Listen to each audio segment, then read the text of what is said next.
नमस्कार, मैं हूं डॉक्टर सरिता स्वामी, असिस्टेंट प्रोफेसर गवर्नमेंट डूंगर कॉलेज बीकानेर। श्री भरत मुनि द्वारा लिखा गया नाट्य शास्त्र संस्कृत साहित्य के काव्य शास्त्रीय ग्रंथों में एक बहुत ही महत्वपूर्ण स्थान रखता है और काव्य शास्त्र का यह प्राचीनतम ग्रंथ है। इसमें सभी नाट्य शास्त्रीय विषयों का और अनेक अवान्तर कलाओं का भी बहुत विस्तृत विवेचन किया गया है। भरत मुनि के नाट्य शास्त्र में हम विभिन्न बिंदुओं पर चर्चा करते चल रहे हैं। उसी श्रृंखला में अष्टरस, उनके वर्ण और देवता विषयक आज हम बात करेंगे। इस विषय पर विभिन्न प्रतियोगी परीक्षाओं में एक प्रश्न पूछा ही जाता है और यूजीसी नेट में तो यह प्रश्न लगभग हर बार पूछा जाता है कि कौन से रस का कौन सा वर्ण और देवता कौन सा है। तो आइए हम बात करें कि इस बिंदु को हम कैसे याद करें, उसके भी कुछ ट्रिक हम बनाएंगे और साथ में उस कंसेप्ट को भी हम क्लियर करते हैं। सर्वप्रथम भरत मुनि ने जो 8 रस माने हैं वो 8 रस कौन से हैं? श्रृंगार, हास्य, करुणा, रौद्र, वीर, भयानकः, विभत्साद, अद्भुत, संज्ञौ, चित्यष्टौ नाट्ये रसः स्मृतः।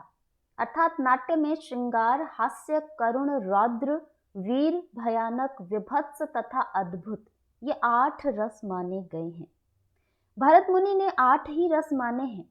उसके पश्चात अभिनव गुप्त ने नवम रस शांत को स्वीकार किया और उसके बाद में अन्य विद्वानों ने अन्य रसों की भी कल्पना कर ली, यथा वात्सल्य इत्यादि। तो भरत मुनि के नाट्य शास्त्र में ये 8 ही रस माने गए हैं। इन 8 रसों के 8 स्थायी भाव होते हैं। उन स्थायी भावों को भी एक बार हम एक दृष्टिपात कर लें कि श्रृंगार का रति स्थायी भाव है। इसके विषय में प्रश्न बनता है। हास्य का हास, करुण का शोक, रौद्र का क्रोध, वीर का उत्साह, भयानक का भय, विभत्स का जुगुप्सा और अद्भुत का विस्मय। ये 8 रस और उनके 8 स्थायी भाव। इस विषय में हम पिछले एक वीडियो में चर्चा डिटेल में कर चुके हैं। आज हमारा मुख्य विषय है जिस पर हमें ध्यान देना है वो है रसों के वर्ण और उनके देवता। तो सर्वप्रथम नाट्य शास्त्र में भरत मुनि रसों के वर्ण बताते हैं और कहते हैं, श्यामो भवति श्रृंगारः, सितो हास्यः प्रकीर्तितः, कपोतः करुणश्चैव, रक्तो रौद्रः प्रकीर्तितः, गौरो वीरस्तु विज्ञेयः, कृष्णश्चैव भयानकः, नीलवर्णस्तु विभत्सः, पीतश्चैवाद्भुतः स्मृतः। अर्थात श्रृंगार रस श्याम वर्ण का होता है, हास्य श्वेत वर्ण का, करुण रस का कपोत वर्ण है, रौद्र का रक्त वर्ण होता है, वीर का गौर अर्थात श्वेत वर्ण, भयानक का कृष्ण वर्ण होता है और विभत्स का नीला और अद्भुत का पीत अर्थात पीला वर्ण होता है। अब इनके देवताओं के विषय में भरत मुनि लिखते हैं, श्रृंगारो विष्णु देवत्यो, हास्यः प्रमथ दैवतः, रौद्रो रुद्र अधिदेवत्यः, करुणो यम देवतः, विभत्सस्य महाकालः, कालदेवो भयानकः, वीरो महेंद्र देवः स्यात्, अद्भुतो ब्रह्म दैवतः। अर्थात श्रृंगार रस के अधिष्ठाता देवता विष्णु हैं। हास्य के प्रमथगण शिव के गणों के अंतर्गत माने जाते हैं। रौद्र के रुद्रदेव तथा करुण के यम देवता होते हैं। विभत्स के महाकाल, भयानक के कालदेव, वीर के महेंद्र देव तथा अद्भुत रस के ब्रह्मा देवता होते हैं। अब इसको हम याद कैसे करें, किस प्रकार हमें याद रहे कि एग्जाम में हम गलत न करें, उस हेतु एक प्रयास किया है कि जैसे श्रृंगार रस है उसका वर्ण है श्याम और देवता है विष्णु। तो हम ऐसी कल्पना करें कि श्याम वर्ण के भगवान विष्णु ने श्रृंगार किया हुआ है। उन्होंने पूरा वस्त्र और आभूषण धारण किए हुए हैं और विष्णु का वर्ण कैसा है? श्याम वर्ण का। तो ये तीनों एक ही पंक्ति में हमें याद हो गए हैं, और वो एक छवि जब हमारे मस्तिष्क में होगी तो हम तीनों ही बातों को ध्यान रख लेंगे कि विष्णु ने, श्याम वर्ण के जो विष्णु हैं, उन्होंने श्रृंगार किया हुआ है। दूसरा है हास्य रस है, उसका श्वेत वर्ण है और प्रमथ गण है। चूंकि हंसी श्वेत वर्ण की मानी गई है, जब हंसते हैं तो बिल्कुल सत्व प्रधान होती है हंसी, अतः श्वेत वर्ण है।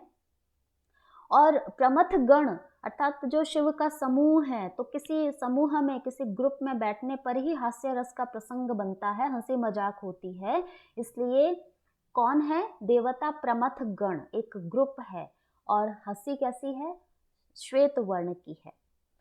तीसरा हमारा है करुण रस है, कपोत अर्थात वर्ण है उसका कपोत, कबूतर जैसा, और देवता है यमराज। तो बेचारे कपोत को देखकर यमराज करुण रस से युक्त हो गए।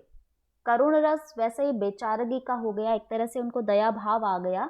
तो बेचारे कपोत को देख करके यमराज करुण रस से युक्त हो गए। यमराज को भी दया आ गई कपोत की स्थिति देखकर, कबूतर की उस स्थिति को देखकर।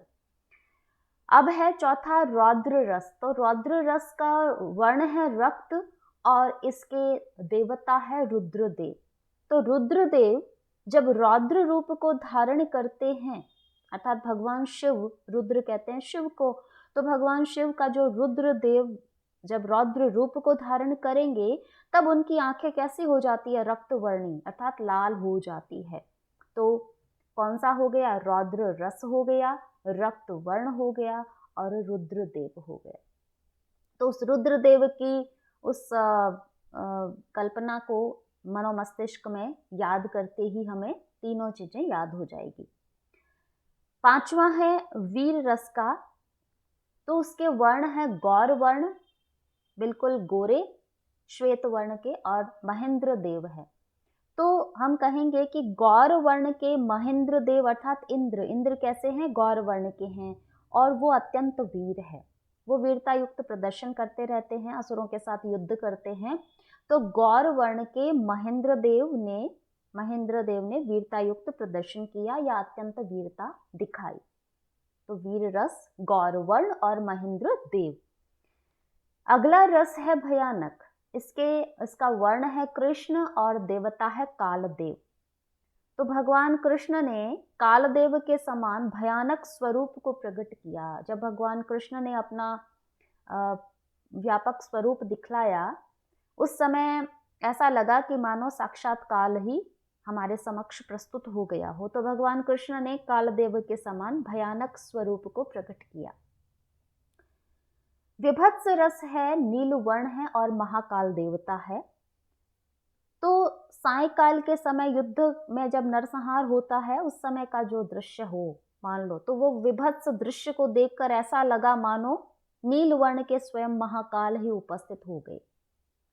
सायकालीन दृश्य है, युद्ध में लाशें बिखरी हुई है, बहुत ही विभत्स दृश्य है।